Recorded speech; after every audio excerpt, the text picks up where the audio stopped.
Hello, I'm delighted to welcome you to this, our fifth Cambridge Conversations, bringing you Cambridge ideas on all things related to COVID-19. The previous focus has been on medical research and public health, but today we focus on social and economic issues. I'm Stephen Toope, and I have the honor to serve as Vice-Chancellor of the University of Cambridge. I'll moderate today's digital discussion. During the session, your microphones and cameras will be turned off, but you can see and hear our speakers. After our conversation, there'll be around 20 minutes where our speakers will respond to your questions. You can submit a question at any point by clicking on the Q&A box at the bottom of the page and typing in your question. We're expecting there to be far more than we can actually answer, but we'll do our best to get through as many as possible. The event is being recorded, and you will be able to see it on our YouTube channel next week. I must say that I'm not sure there's ever an easy time to be Vice-Chancellor of a university, but a pandemic certainly adds some challenges. You'll note that I'm trying to develop the British mastery of understatement. As we in the UK emerge from lockdown, those challenges for us at Cambridge and indeed for the whole world are simply not going away. The consequences of the virus and the periods of quarantine in most nations have likely brought lasting changes for our society and for our economy. Indeed, these last few months have seen profoundly how interconnected we all are, how quickly we discovered not only the speed at which a virus can travel, but how dependent we are on supply chains that weave their way around the globe. In January, Cambridge itself began to feel the impact of COVID-19 when Chinese tourists stopped visiting. By the end of March, much of the world was in some form of lockdown. Flights were grounded, oil prices plummeted, live performances stopped, and restaurants and bars closed their doors. School children stayed home, and access to many services was halted or at best circumscribed. The arts and entertainment industries have been decimated, and I must say I found that loss to be truly difficult, and we all hope for better days soon.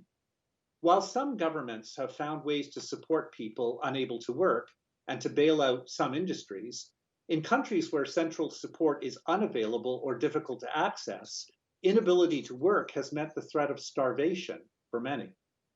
Decisions made in the hope of saving lives have led to slowdowns in some industries, with others simply grinding to a halt.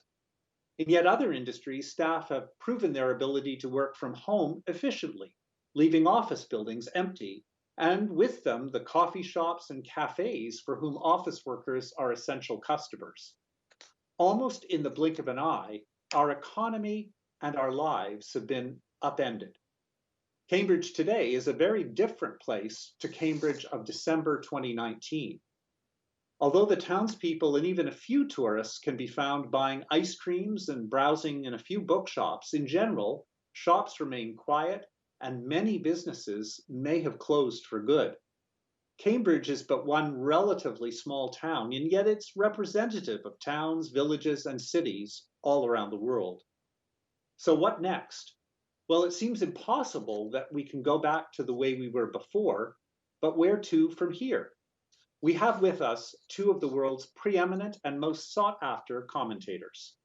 Professor Diane Coyle is the inaugural Bennett Professor of Public Policy and co-directs the Bennett Institute of Public Policy with Professor Michael Kenny. Her research covers the fields of public policy economics, technology, productivity, and inequality. Diane is a fellow of the Office for National Statistics in the UK and an expert advisor to the National Infrastructure Commission. Dr Mohamed El-Erian is co-chair of the Campaign for the University and Colleges of Cambridge and president-elect of Queen's College.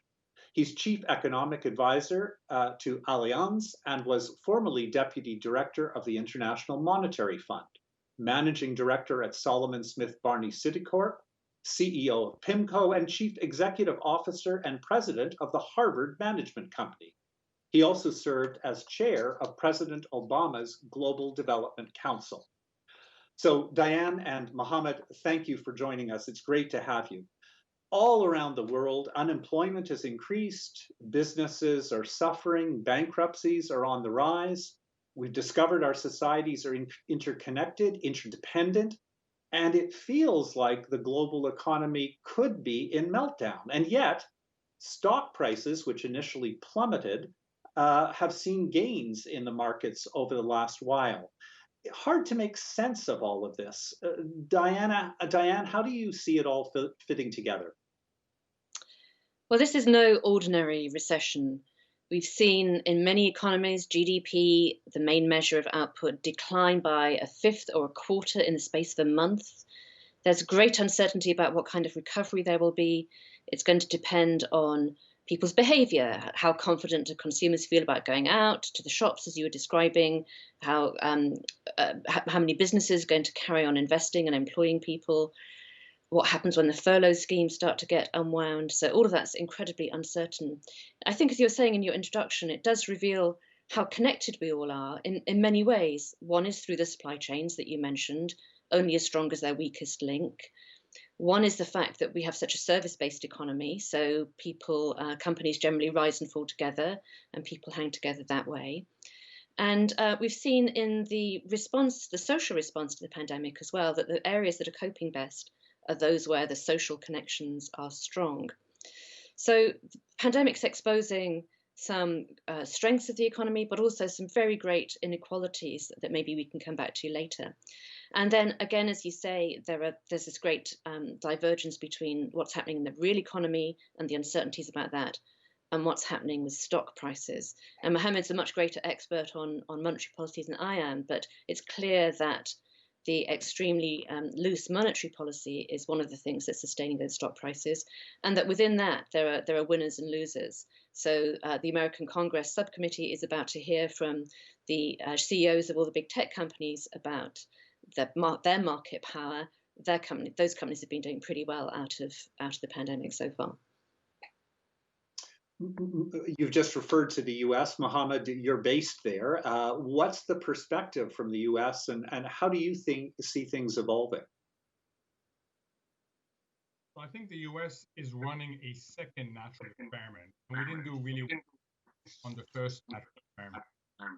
The first one was different states reopening with different adherence to the guidelines, the federal guidelines.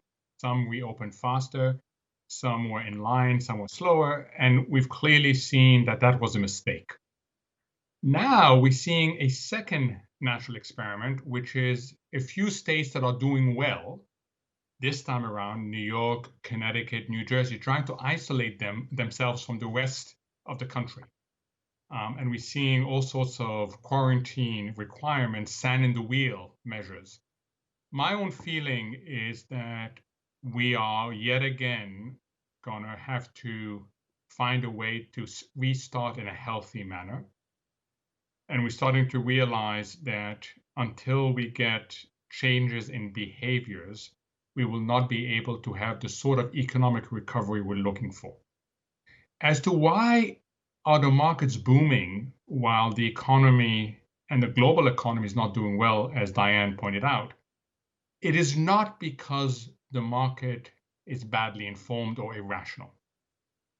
It is because the market believes that it has stumbled into a win-win hypothesis.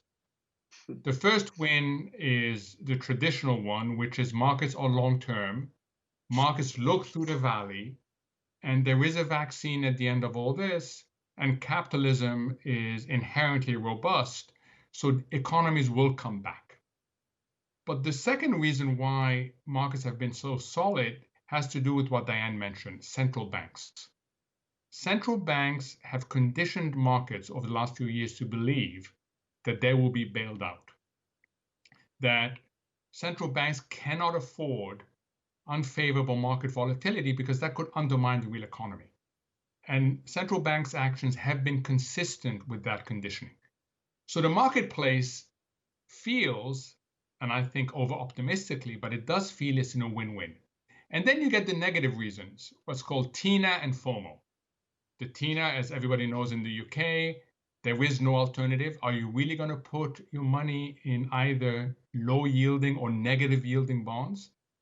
And the FOMO, which is the fear of missing out. If every dip has been bought, do you really want to miss out? And we've had this massive conditioning of markets that, in my view, has taken valuations to excessive levels. But I would have told you the same thing a month ago, and I've been proven wrong. Thanks, Mohamed. Diane, you talked briefly or mentioned questions around inequality, and it's interesting that the markets, in the points that Mohamed's made, really aren't pricing in those kinds of, if I may say, social and political worries very, very strongly. Where do you think inequality can be effectively addressed in this circumstance, or what issues do we need to be attending to if the markets aren't going to do it?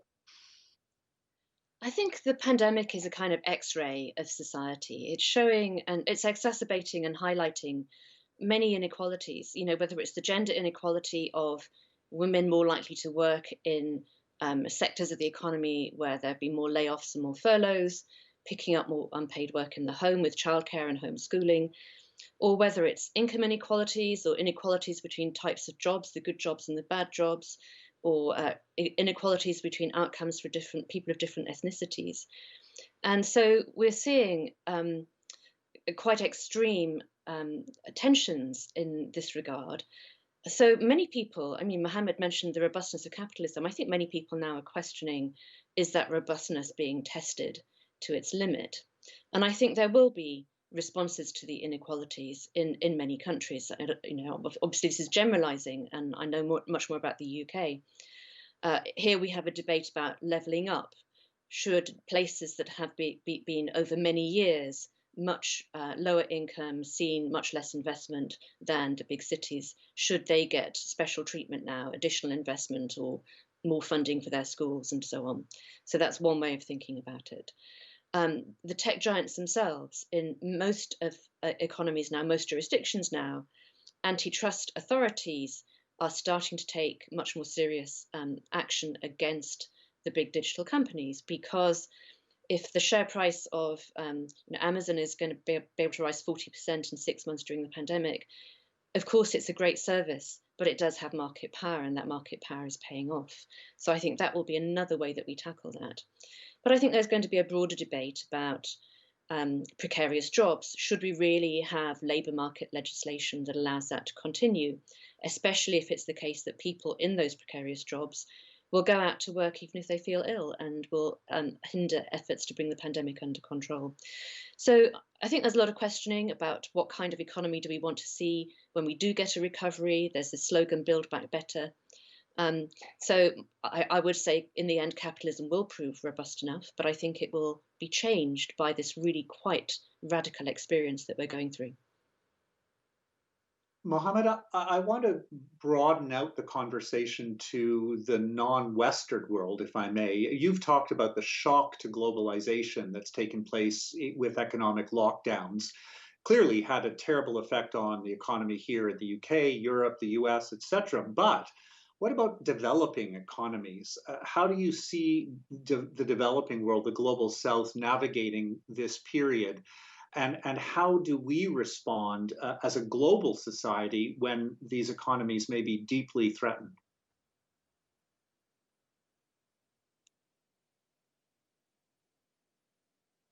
Phase one of COVID-19 was, of course, centered on China, Korea, Japan. Phase two was Europe and the US. And during these two phases, the typical developing country felt only the indirect effects of COVID-19, not the direct effects. And that was important, not because it wasn't hard, it was very hard. The typical developing country felt, because of what was happening in the neighborhood, in the global neighborhood, lower export demand, lower commodity prices, lower tourism receipts, lower remittances, lower foreign direct investment. So everything turning against you, from a tailwind to your economy to a massive headwind. But it wasn't as bad as people were worried about, because, as you point out, and as an African friend said to me, because of our healthcare system, if we get hit by COVID-19 in a big way, our choice will be between dying of starvation or dying of infection. Unfortunately, we are now in the third phase, and that has hit certain developing countries relatively hard. It's particularly the case in Latin America. It is less so in Africa. So now you have countries having to deal both with the direct and the indirect effects. And what they're learning is a few things. They don't have the financial resilience of the advanced world, of China. Secondly, they don't have the ability to implement relief measures that are focused because they don't have the systems in place to target the most vulnerable segments of the population. And third, it is not what game theorists will call a one-round game. It is a multi-round game, and a lot of them have used too much of their ammunition initially. So the bottom line is they will not be able to get through it without broader burden sharing, without there being help from the international community and help from private creditors. And I think that what we're going to have to see is some sort of solidarity effort coming together to help these countries navigate what is still a very, very difficult road ahead for them. Can we just pursue that for a moment, Mohamed? You talk about the need for solidarity, and you also mentioned that many countries or some key countries in the global south may have already, in a sense, shot the bolt on their policy opportunities to address the crisis. What about at the international level, though? I mean, there's been such an attack on some major international institutions, including institutions of the global economy. You were previously associated with the IMF. There's been a lot of doubt about the role of these institutions, especially from the United States in recent times. Do you think that there's resilience in global economic institutions that will help us get through this crisis, or have we too shot the bolt there? So undoubtedly, some of these institutions, the IMF in particular, has responded in a big way. To give you an example, as of 3 weeks ago, they were looking at requests for emergency assistance from over 100 countries, of which 60 had been processed. That is an incredible number, and they got the money out quickly. But on the whole, Stephen, the amount of global coordination and collaboration has been inadequate compared to the challenge facing us. This is a shared challenge. This is one that required shared responsibility, and we have not had it. Each country has gone its own way, and it has made the problem bigger. I also want to pick up, if I may, on something Diane said. The inequality aspect is really important. There will be long-term negative consequences for both the supply and demand responsiveness of the global economy. And what we are seeing at risk is not just a worsening of an inequality of income and wealth, but a worsening of inequality of opportunity. Those with fewer opportunities to begin with are losing them even more. And if I come back to the US, I'll give you one startling statistics that comes locally here from California. The LA school district has lost touch with 20% of their students. They have no idea what has happened to 20% of their students since March. And that is of great concern, especially that they are going to be online again in September. So you may have, unfortunately, the most vulnerable segments of our populations, both domestically and globally, having to face the biggest relative and absolute challenges. Diane, do you see any obvious policy responses around this type of inequality that both you and Mohamed have now highlighted as a key issue coming out of the COVID-19 crisis? What would you be advocating, or what should government be looking at right now to try and address these issues? The potential, what economists call scarring of young people's lifetime prospects through missing out on education, would be top of any economist's list. And many policymakers, not necessarily in the US, but in many countries, share that priority. So there's a lot of focus on the inequality of access to online schooling and the well-being of children who are not in school. So that's a really important aspect of it. Another is actually sustaining the small businesses. It's the big businesses that get a lot of newspaper headlines because we pay attention to the really big companies and the amounts of money involved are large and they employ large numbers of people. But many more people are employed by micro businesses or self-employed. And they need to get a lot of attention too. They need to be supported through the downturn so that they don't close their doors, because if they close their doors, then the unemployment problem and the inequality problem is going to be much worse. Milton Friedman was famously not averse to income inequality. He said it was a natural part of a healthy capitalist system, and there are many good reasons for it. But even he, in his famous essay about inequality, said that if the social fabric gets stretched too thin, it will tear. And this kind of inequality is not sustainable. So the policy reaction at this moment is fundamentally important. Thank you. Just to switch gears a little bit, here in the United Kingdom, there's been an interesting internal debate within Bank of England policymakers, economists, on whether or not we're likely to experience a so-called V-shaped recovery or a U-shaped recovery or something that's longer in coming. I'm curious, Mohamed, where do you position yourself in the prediction game? I know it's a tough one, but do you think we're looking at a V or a U or something, a W, something different? So it is really tough because parameters have become variables. Health issues has become a variable. It's very difficult to predict how COVID-19 will evolve. Add to that no one quite knows what the behavioral changes are going to be.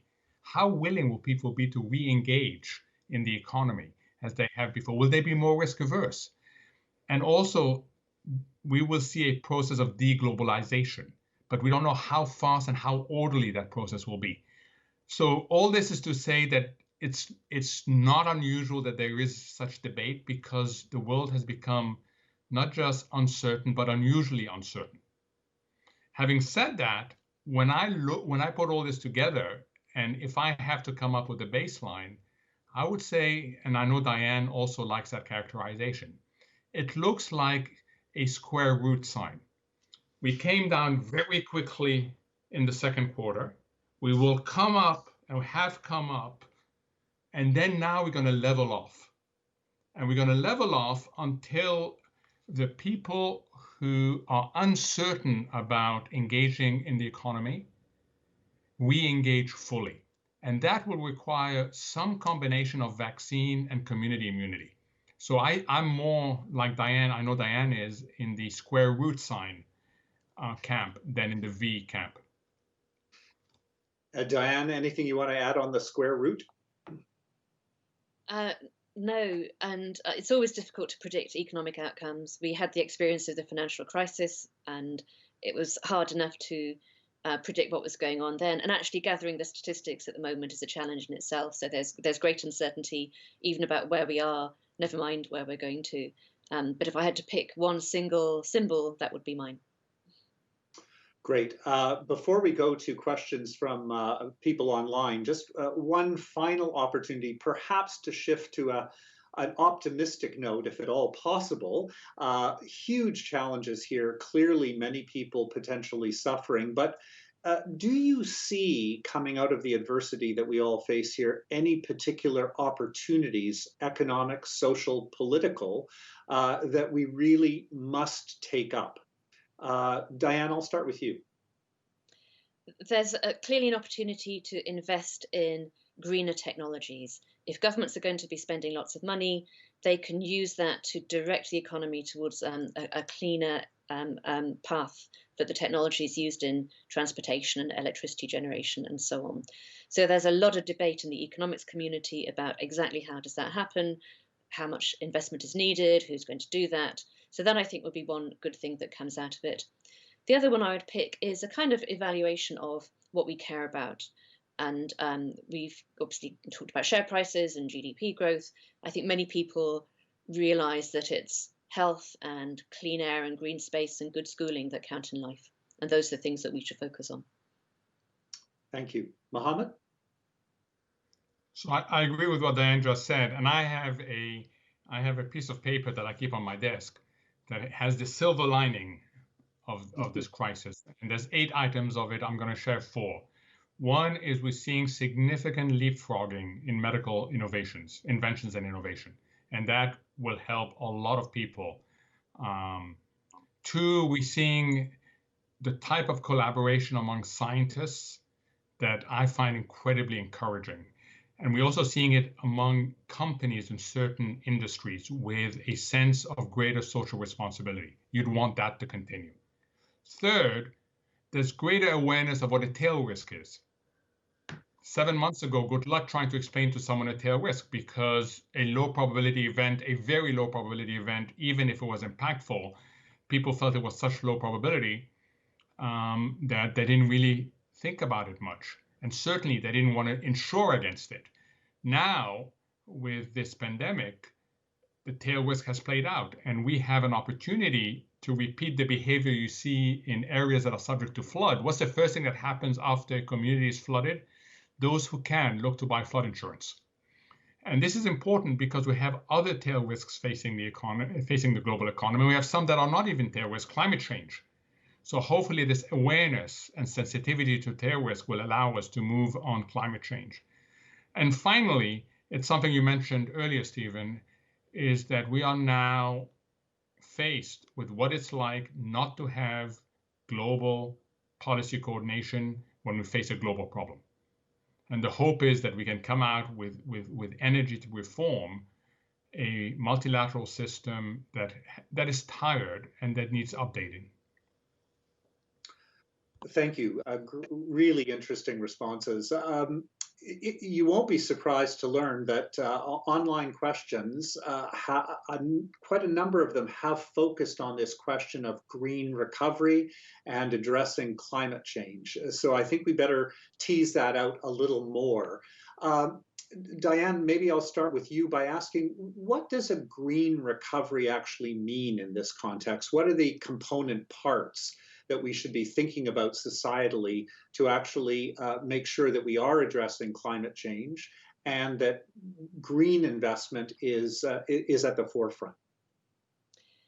Greening the economy will require system change, the transportation system, the electricity grid and generation system, people's houses, how they are heated and insulated. So it's a very big change, and a very large amount of investment in these systems that's needed. And so the opportunity is that because of the scale of what we're facing at the moment and the likely scale of government investment and government energy to coordinate change, that this might now go ahead and happen. There are some who say that we can't afford it and we just got to concentrate on getting people back to work no matter what. But I think that will not be the case, that actually many governments are determined to grasp this opportunity. But it's a complex array of new technologies and old technologies being implemented in very wide-ranging sectors of the economy. And there's a lot of very clever technical stuff going on, looking at graphene, the use of electric vehicles to become a battery system if they're hooked up together, and so on. So it's going to take innovation, investment in research, investment in infrastructure, and behavior change as well. That's a lot of coordination. It needs a very determined government to bring that about. But if we can't do it now, then I think we're a bit doomed on climate change, and the costs and damages that will cause will be immense. So I'm quite optimistic about it, but also quite alert to the importance of grasping this opportunity. Mohamed, obviously in the United States, this remains perhaps a more controversial set of questions than it does in other parts of the world. So you've got a federal government that is not moving in this direction, and yet some state governments, including where you're sitting in California, that have really driven hard on trying to promote a greener economy, et cetera. Is this shock enough to really change the political dynamic in the United States to allow for a more concerted focus on green recovery? We could have a whole 5 hours on the political dynamics of the country. You can't even apparently, you can't wear a mask without making a political statement. I find that very strange. Yes. But when we go out wearing our masks, some people accuse us of making a political statement. So that shows you how polarized this country has become. What Diane used a phrase that is really important: determined government, because any government today, especially in the advanced world, has 5 policy priorities. 5. One of them is exactly what we're talking about now, which is systemic change, changing how we do things. But go earlier, we also talked about relief, helping people who've been hard hit, and there's a lot of suffering and pain out there. 2, there's a whole bucket of living COVID. We need to live with COVID, and we need to make sure we can live with COVID in a healthy and economically productive way. 3rd bucket is to counter long-term insecurity and what we talked about, which is the inequality of opportunity. And 4th is to deal with what are going to be downward pressure on productivity. So when you look at a government, they're looking at 5 buckets. And the problem, and we have to recognize this, is the urgent and important may crowd out other buckets. And in fact, you may also get the urgent and not important crowding out the other buckets. So I worry that unless there's a much broader societal engagement that involves households, that involves the private sector, companies, that we may have this opportunity, but we may end up not exploiting it. And I think it's really important that this be a partnership, because determined government will end up having to deal with so many priorities that there's a real risk that this one does not get the attention it should. It's very interesting that a number of people online have actually made exactly that comment, worried that the urgency of the situation will drive economic responses that are in fact not sensible in the longer term, and that don't take advantage of the opportunities, for example, that a greener approach might take. One specific question, though, from Tony, who's a graduate of Trinity in France. Often the economic discussion is shaped around the idea of getting back to a pre-COVID situation, or to recover where we were. Tony's asking, is that the right way to think about this at all? Or should we really take this opportunity to think hard about whether different economic approaches and structures are needed? I mean, people talk about the circular economy, et cetera, et cetera. Diane, how would you respond to that challenge? It's a question that's close to my heart and to the work that we're doing in the Bennett Institute, to think about how would you define and then measure progress in a much broader sense than we have to date, which does include the care for the natural environment, understanding what services we take from nature to sustain the economy, and the extent to which we have run those down and need to reinvest in them, but also the importance of social connection and people's ability to access networks that give them support during times like a pandemic, or access to good jobs and information about good jobs. That's social capital. The investment in opportunity, the education and the human capital, as we call it in the not very romantic economics jargon. So all of these are part of what we would think of as building back better, to pick up that slogan again. I think there are many people who don't want to go back to normal, back to the way we were. There's been some polling here that shows that about a third of respondents wanted the government to make very big changes in the way the economy operates. And I think it's exactly these kinds of issues. And actually, although the urgent might crowd out the long term, there's evidence that my colleagues in the Bennett Institute have found that investing in infrastructure, and particularly green infrastructure, can actually have a bigger effect on the economy, a bigger multiplier effect than many other kinds of government spending. And so the short term and the long term are aligned if you're investing in that kind of technology. Thanks, Diane. Mohamed, anything you'd want to add on that point in terms of the possibility of actually engaging in a more profound think about the future of the economy? We have in recent history an example of a mistake we don't want to repeat. And that is what happened in the aftermath of the global financial crisis. And I think of it in terms of winning the war and losing the peace. Back then, just like now, we were fighting the risk of a global depression and the adverse consequences of all that for society, and they're multifaceted. We won the war against the global depression, but we lost the peace. We failed to establish inclusive growth that was consistent with our planet and consistent with our human obligations. This time around, we have to make sure that we don't repeat that mistake. And a lot of what we've been talking about deals not just with winning the war, but also establishing the peace. And I want to emphasize what Diane just said about infrastructure. The right type of infrastructure investment is incredibly powerful because it acts both on the supply side and the demand side.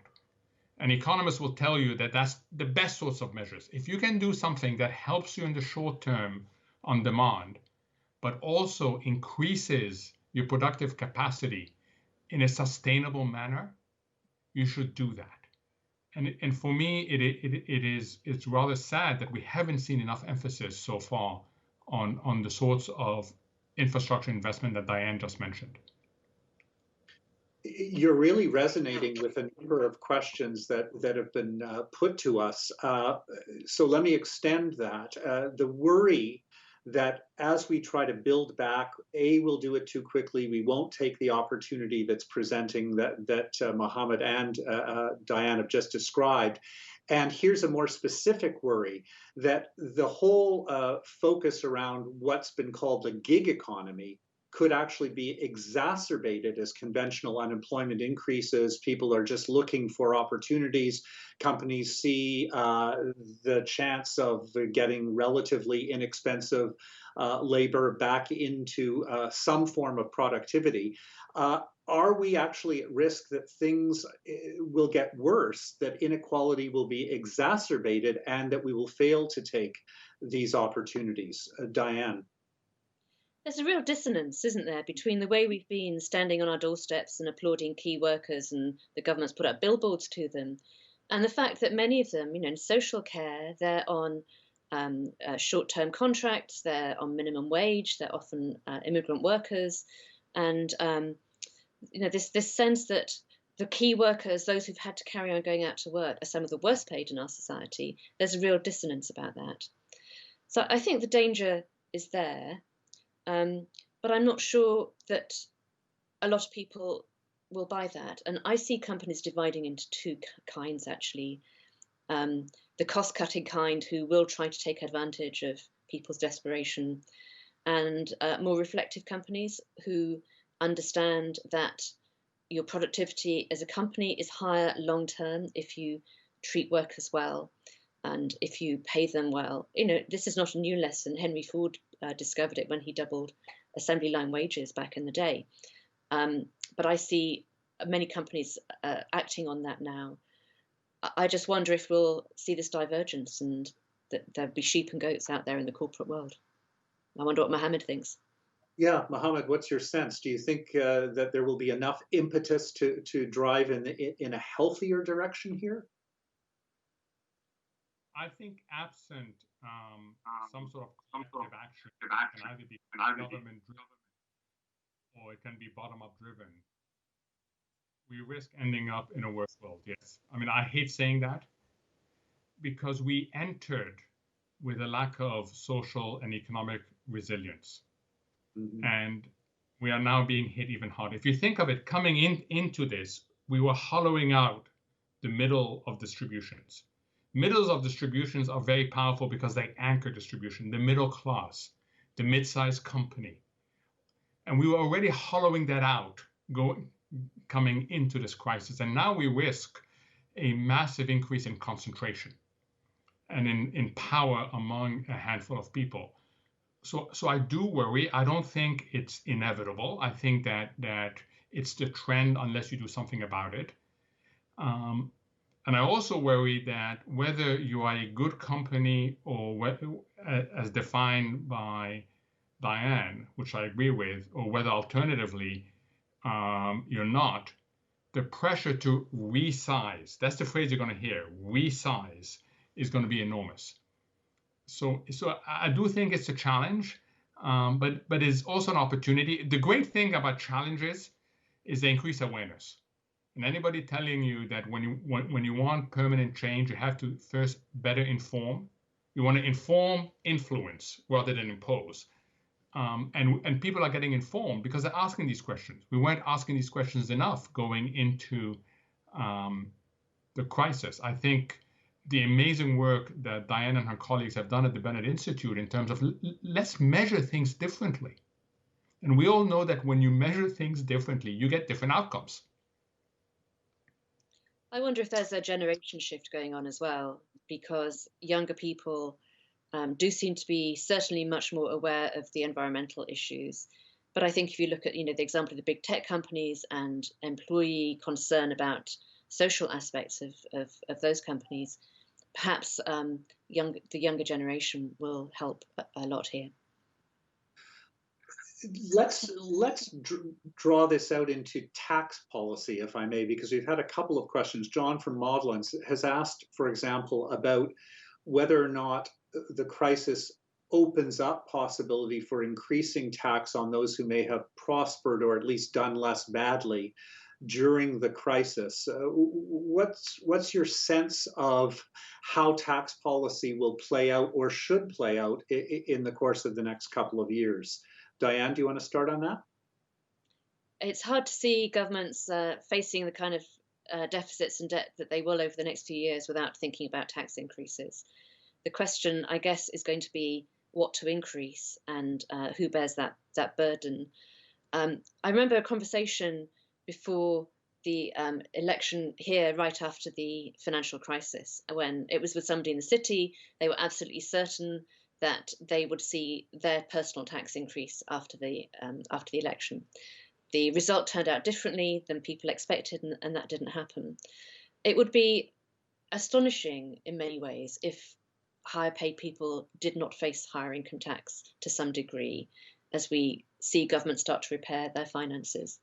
But I think there'll be a broader reevaluation of what we tax, and shifting more towards environmental taxes, thinking more about taxes on property. There's been a total failure to address the global tax challenges on multinationals, and I think that is not going to be a very promising avenue for raising tax revenues in future.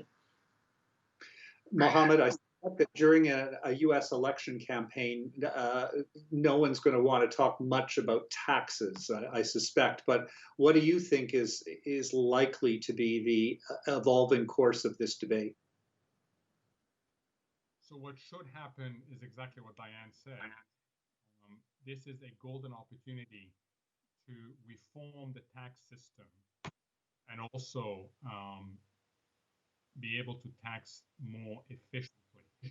And I can speak to the US tax system, and I think that there is really broad agreement that the US tax system has three problems with it. It's anti-growth, it's anti-sustainability, and it doesn't distribute enough. And we hear, and I can give you, the way we tax carried interest is a perfect example of the anomalies that are there. So we have that opportunity. I think the elections actually are offering a bit of a T-junction in tax policy here in the US. If you look at what Vice President Biden has already stated, including this week, it will be higher taxes on those who can afford it. It will be more regulation. And that in contrast to what President Trump is suggesting. So yes, it looks like we are coming to a T-junction in the US on the tax side. The problem, and Diane and Stephen, you know this better than I, is what should happen is very different from what's likely to happen. And once we get the election, then we've got to see, as Diane said, we've got to see actually what's going to happen in parliaments around the world. A related question is coming from a couple of people, including David, who asks about whether the opportunity is now ripe to be considering a universal basic income as a means of addressing some of the inequalities and lack of support structure that's been revealed in the COVID crisis in various parts of the world. Diane, do you think that this is the moment for universal basic income? I'm not a fan of universal basic income. By all means, make the benefit system fairer and simpler. But it's an individual solution to societal challenges. It doesn't give you opportunity to access a good public transport system or access a good school system. And it individualizes the problem. If you've got your UBI, which, by the way, would be very expensive if it's a livable level of income for everybody in society, then if you fail, it's your fault. And so I see it as a kind of version of what many of my colleagues would call neoliberalism, that very individualistic approach to policy. So I'm not a fan. Having said that, we obviously need to make sure that people don't get thrown out of their houses and have enough money that they can buy food during this deep recession that we're facing. Thank you. We're starting to run out of time, and I want to cover one additional range of questions that a few people have asked about, and it goes back to the very brief comments that were made about international institutions. Mohamed, you mentioned a lack of global policy coordination. We've also had real challenges within the European context to get to a shared approach. Do you think that we need new institutions or simply reform to existing institutions? And what would that reform look like? I'll start with you, Mohamed, and then Diane, if you have any thoughts, especially on the European system, I think that would be helpful. Mohamed. So first, just on the European system, I think what we've seen happen in Europe is really important, and that's going to be an important, in my view, transformational step for the European Union and for the Eurozone. In terms of institutions, here is what the situation is now. The core of the system is dominated by institutions that are tired, are viewed as not credible, not representative enough. So what we have seen happen is small little pipes being built, including alternative institutions. So China spearheaded the creation of a new investment bank that actually does what the World Bank and the Asian Development Bank, they both do that.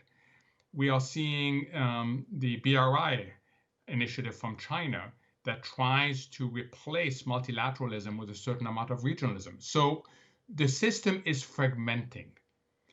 I think that the solution to that is strengthen your existing institutions. And it's about political will. This is not an engineering problem. We know what needs to be done to make these institutions more representative, more effective, but this is about political will. And here, since I started with Europe with a compliment, if I may, I'm going to end up with Europe with a complaint. The basic problem has been Europe. Europe hasn't been willing to give up a system that reflects the realities of yesterday, as opposed to the realities of today and tomorrow. And because of that, certain developing countries are increasingly opting out of the system. And that's bad news for the global economy as a whole. I'm afraid that we're running out of time, so I'm not going to be able to get to Diane on that question. But look, I can only say that I had every expectation that this was going to be a great conversation, and it was. Thank you so much to Diane, to Mohamed, for really being so generous with their thinking. I'm grateful to all of you for your interest, obviously, in Cambridge's engagement in this global crisis. We're delighted and honored that we've been able to make contributions, and I want to thank you for your contributions intellectually and also to our Recovery Research Fund at Cambridge and to the Student Support Fund. It's been wonderful to see the alumni step up. I encourage you to stay tuned to these Cambridge conversations. Our next event will take place during the course of the Alumni Festival. So join me on the 17th of September for a Cambridge conversation focusing on privacy and human rights effects of the COVID-19 crisis. Meanwhile, stay well, and we look forward to welcoming you back. Thank you.